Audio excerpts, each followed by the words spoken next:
Hey everybody. I went to this place yesterday called the National Shrine of the Flower.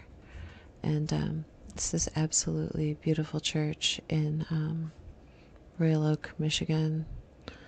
It's got all kinds of craziness happening. And one thing I noticed was at the top of the tower, there's these figures. There's the lion, and there's the angel.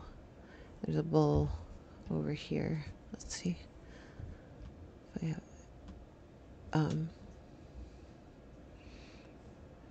the eagle here, and the angel here, and then on the opposite side of it, I couldn't really get a great shot of it, was the bull. And these things together are called the Tetramorph. There's 4 symbols. They're found all over churches if you look at the ceiling, and they are archaeological evidence exists showing that early civilizations divided the 4 quarters of the horizon or space, later a place of sacrifice such as a temple, and attributed characteristics and spiritual qualities of each quarter. Alternatively, the composite elements were carved into mythic creatures such as ancient Egyptian, Greek, and Babylonian sphinxes of antiquity, depicting bull-like bodies with bird wings, lion's paws, and human faces. Such composite creatures are found in many mythologies. In the Christian mythology lineage, it's mythology, right? They're the evangelicals, right? So if you look up at the ceiling, you'll often find these tetramorphs all over, and they're Matthew, Mark, Luke, and John. Mark is the lion.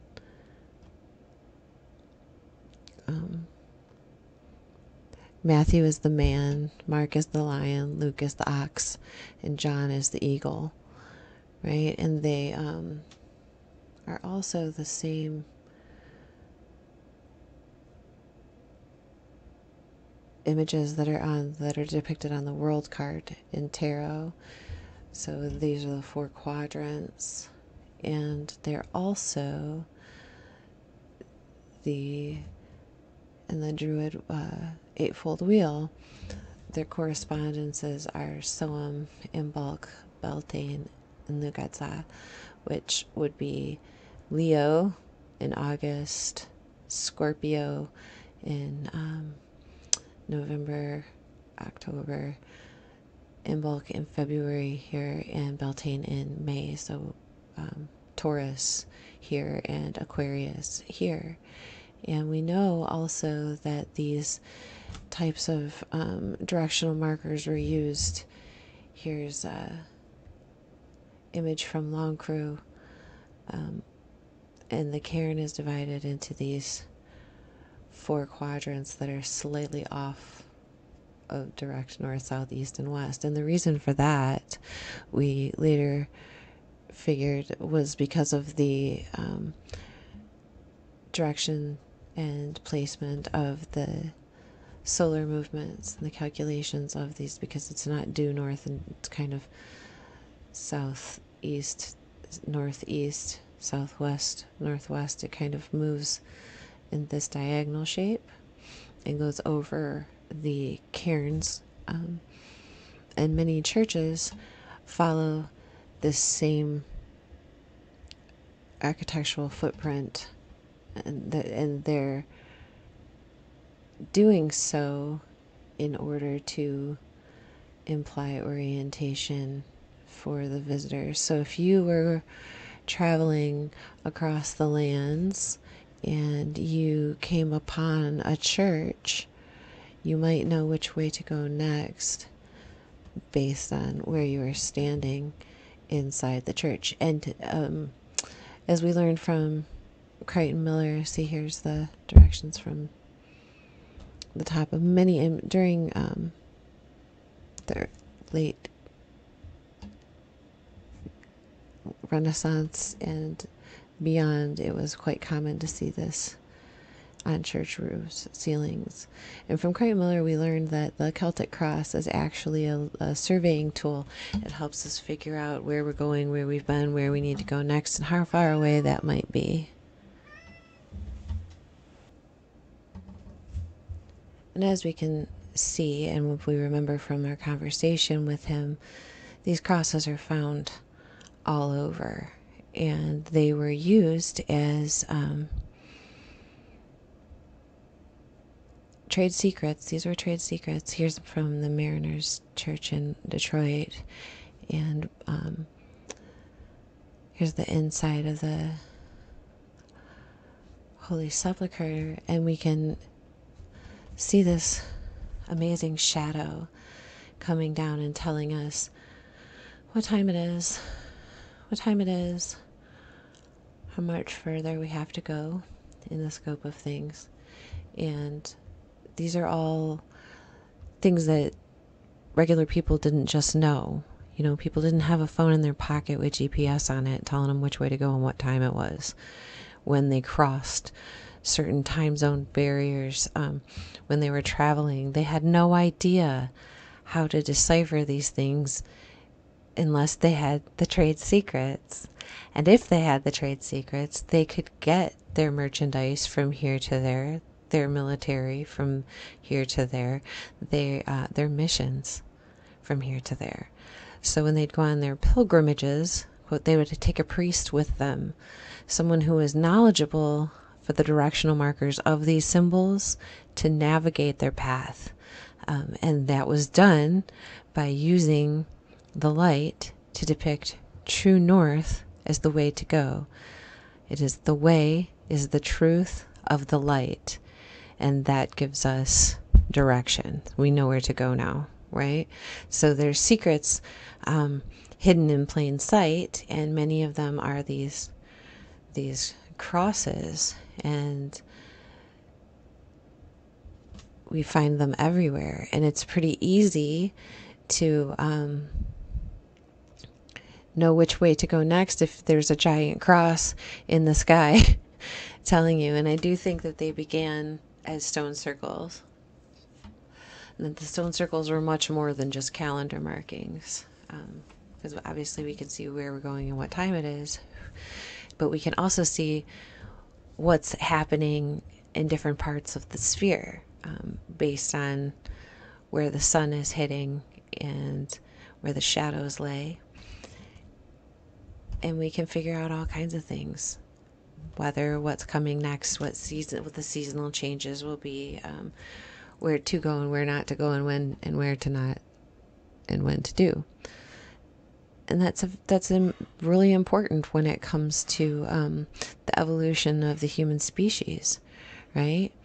So these lessons were passed down from time before and a time before and a time before, and they grew and they grew and they grew. So what we know is our modern day church, right? Our modern day, where did it go? Oh, it went down in here.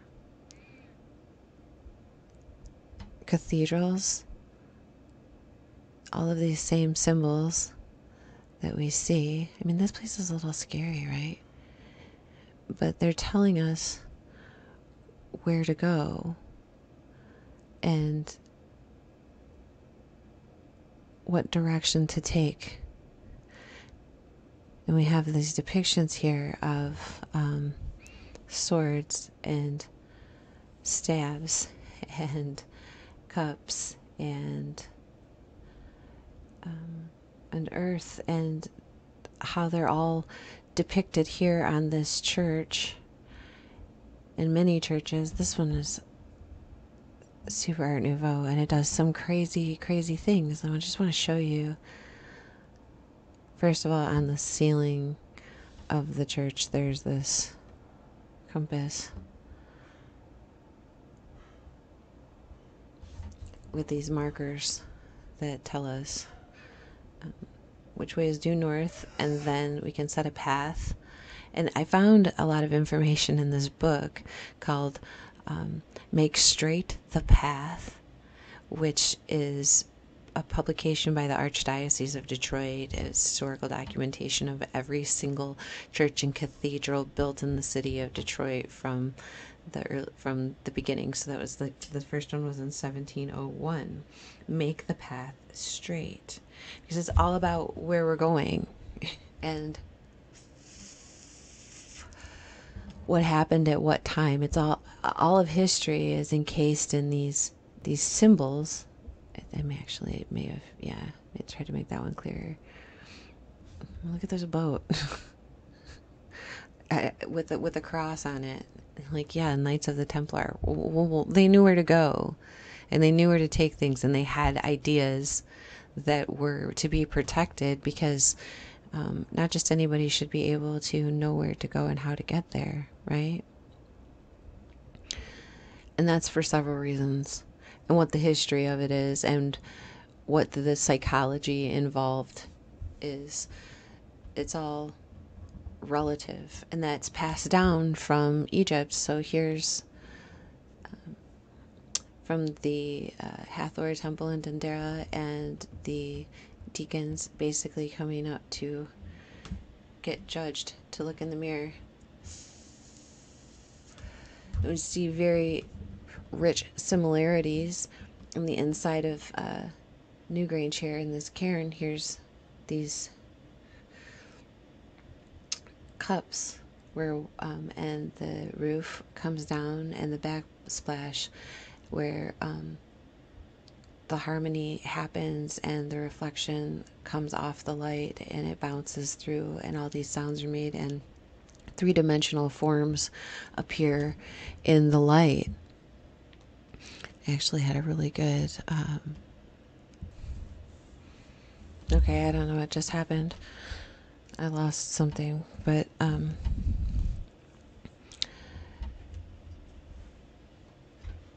when we look at the Tetramorph and we see the four symbols, and we look at the world card and we know that the four symbols are the fixed signs, they don't move, right? Scorpio, Aquarius, Taurus, and Leo. And then the wreath here is the Ouroboros. It represents the snake that eats its own tail. And it's that never-ending cycle, right? And it is interesting how it relates to these symbols. So here's the Mayan, and here's a Roman, right? Solomon's knot. And we've got this north and south, but we also have this east and west. And that's pretty predominant throughout this ancient symbolism when we talk about quadrants and four quarters and things being divided into four sections, and see how the snake is bent at the corners. This is when I was so in here there was no North Star at the time, so the people have navigate using bright stars and the circular motions of the heavens. The four fixed constellations of the zodiac are an obvious choice for these four quadrants, but when we go back to Earth as oscillating resonator in the four quadrants of the Earth, there in the monopole idea that there's a north and south pole, of course there is, but then there's also an east and west monopoles. Keep in mind that there's the large area of the Earth that is completely water, the Pacific Ocean, the Ring of Fire, and if right underneath of that is one of the big mantle blobs, right? And then on the opposite side, on the largest landmass on the equator, Africa, underneath of it is also a blob, and it could stand a reason to think that there's two poles chasing each other around in a gyroscopic manner around each other, and that's what keeps the world spinning in this direction around these two poles. So the north and the south, but then you also have an east and a west that you know, are attracting and repelling each other, forcing each other into a circular pattern. And that's what these symbols up here are implying. And they're also saying, it also says like they're fixed, the ones on top and the ones on the side, and then they kind of bobble and wobble in between each other, but they are, see, here's the four, and then they mix. It's pretty interesting and changes the dynamic of thought just a little bit, but then it starts making more sense, especially in relation to a lot of these drawings and interpretations of the drawings. Like, why are they going this way? Well, because they're cogs, that catch each other on gears and push all the other gears and keep them spinning in proper motion. And sometimes they have to compensate for too much energy coming through, not enough energy coming through, right? And all of these things that we still build today resemble this action because we understand it. And the idea is, okay, so the lights go out tomorrow and nobody has GPS on their phone and nobody knows how to get to like the next town over. How do you figure out which way to go? You know, you have to find the stationary point and then move accordingly, travel accordingly, find that space. And now we can also figure out how the bodies move accordingly, and we can figure out which direction we need to go and travel there safely.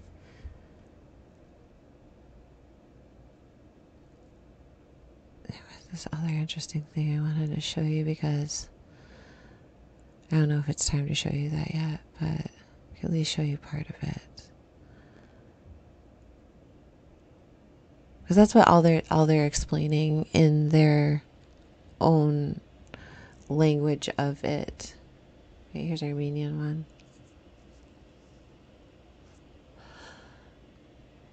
Now it's connected to this other thing. And this was just so interesting to me in the Trinity. And then the 3-point expression from the radians. And how do all of these things interlink in the personalities of those curvatures and those angles, and how are those interpreted now as astrological archetype personalities? Like, does each quadrant have that personality? Are they fixed? Does the energy stay there? Does it move? Is it part of the system? In what way? You know, and can you hear it? Because these bones imply that they knew something, right?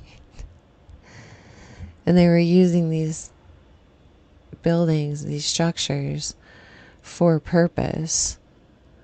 So if we can just broaden our scope a little bit, to understand the deacons and their placement and how those things translate into what we are seeing as physics, then maybe when and if necessary, we can get around and still function without GPS, without these things they say we need. And we can maybe rebuild from that and on that understanding, because something's definitely going on here, and we can just admit to that now. Like, open up, we're here. That's what this is. So I wanted to talk about those 4 quadrants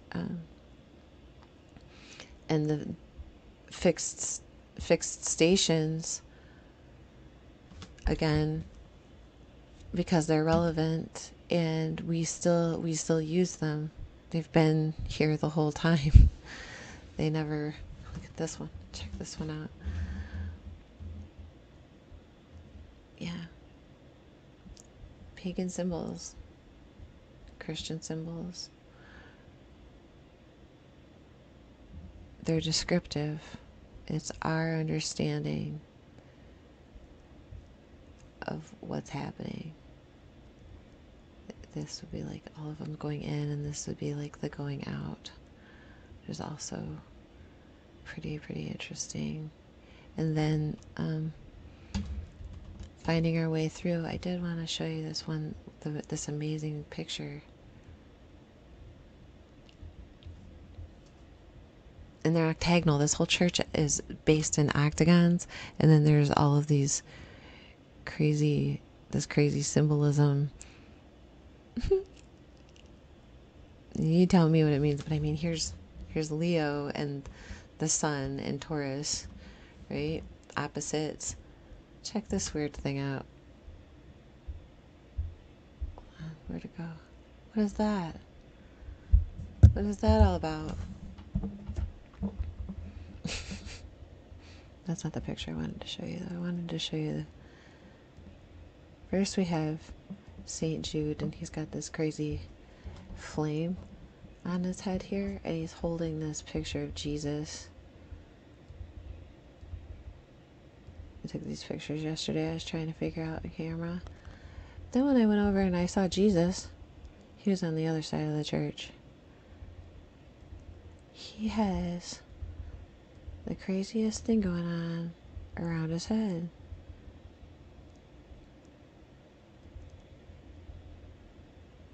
Look at what these shadows are doing. They're making like crosses. I know this got creepy.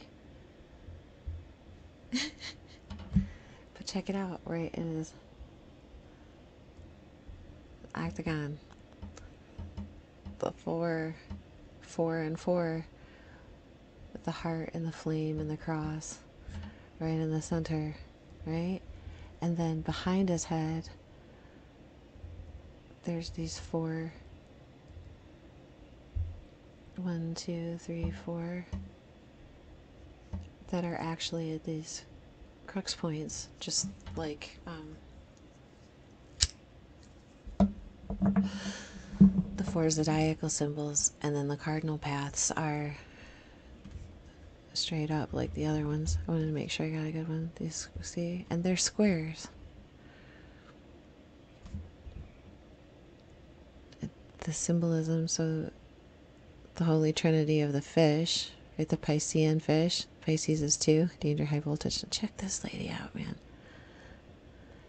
She's writing information in here. Now, is that... I'll let you just ponder on what's going on here. This is the Virgin Mother. This is St. Teresa, actually. The Holy Flower. And I don't know what those were about. Then there was this little cottage, and sitting outside the cottage at this table was a statue of Jesus. And I took a bunch of pictures of it, but they didn't turn out. I tried to get a picture of the whole structure from across the street so you could see its orientation. Here's a cross. Here's these crosses. We're telling you where you are, and we're telling you which way to go. And then here's 1, 2, 3, 4, 5. Something's behind here, and you can't see what it is. And on the other side, on the opposite side of this, there's 7 roses. It was a big octagon, so I walked around. Here they are. 1, 2, 3, 4, 5, 6, 7. And this one gets weird too because of how it's placed.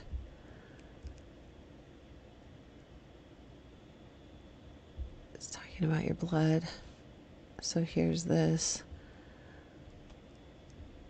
symbol of the ram, Aries, looking down, being cut open, and the blood is pouring out in these three rays, right? And this is going diagonal from the symbol of the ram, which is the cardinal sign. So we're talking about the fixed signs, we're talking about the angle, and then behind that you go, here's a Trinity, it's the mothers, and then you get these keys, which are also implying like directional markers of the fixed symbols. I have a close-up of that.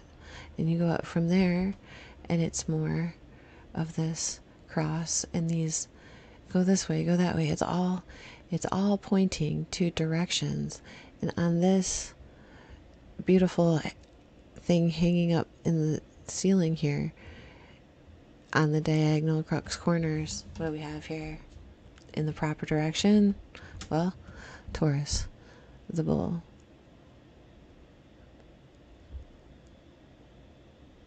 It got just super weird in here, and it's almost like we're not even trying to hide it. And this one, this guy, Saint Joseph, her most chaste spouse, and he's talking about like workers. Capital cannot do without labor, right? So the money, agriculture, trade, finance, mining, right? And those are the workers.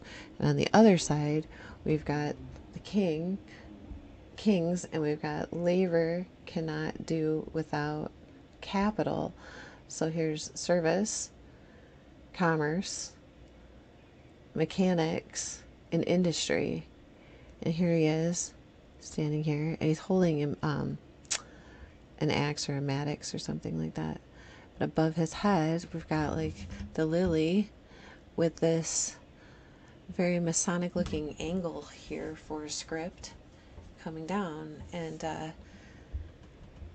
he's basically saying, you know, feed the beast. We need money to make these opulent things.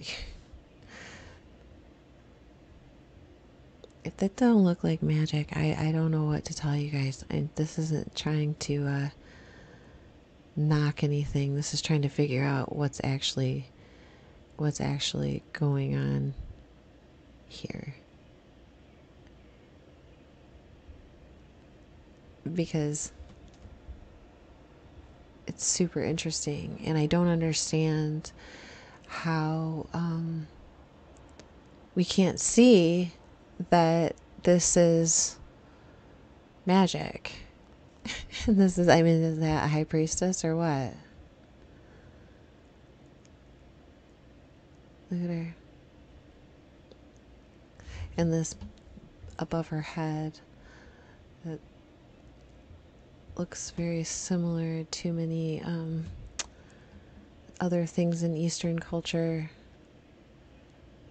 And again, this flame behind his head and the halo, it looks a lot like horns. If you ask me, I was immediately struck by it, and these crosses that the shadows make. Look at all these.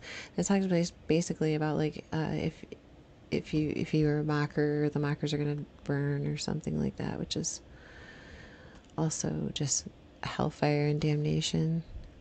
The statues at the entrance, and these, what they're holding, these little scepters, we'll get into that more later too. I'm not quite prepared to discuss that at this point here, but